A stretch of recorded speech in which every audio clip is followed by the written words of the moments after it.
Hi, I'm Dee with the Beehive Collective. I'm here at Carnegie Mellon in Pittsburgh after this awesome event we just had. So our mission is to cross-pollinate the grassroots with our metaphor-rich, intricately detailed art murals that we use as a centerpiece of educational campaigns around complex social issues and histories.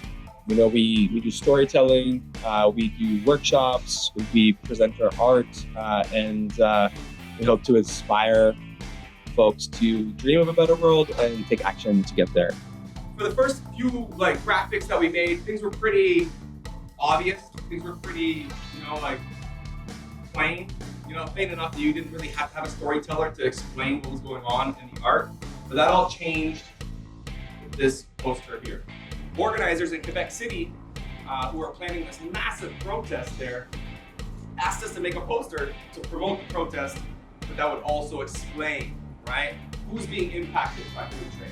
So lots of different organizations went in on the print run, got like 100 copies of the poster to do their own education in their own communities, to sell prints and then send people to the streets of Miami, which was the last time that the FTAA had a meeting, because that is where we killed this free trade.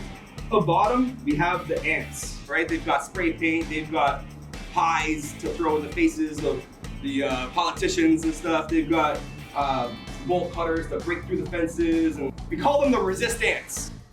There was a time where you would not have been able to find an activist house or social center that didn't have one.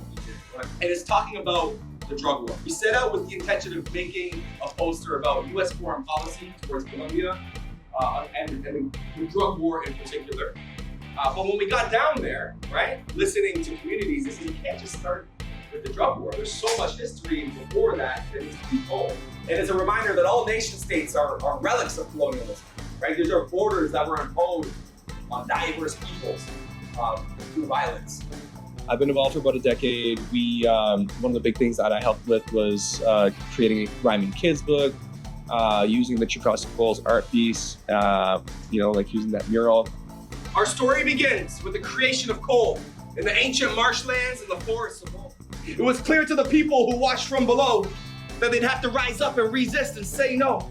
They passed out petitions, they signed with their paws. They held up the permits by studying laws. There's a lot of work still to do. We want to train new storytellers to be telling these stories and to be using these graphics as educational tools, going to schools, going into campuses and into communities to do this work, right? Because graphics are as relevant as ever. We all have a role when we build from below. How will you help your community grow?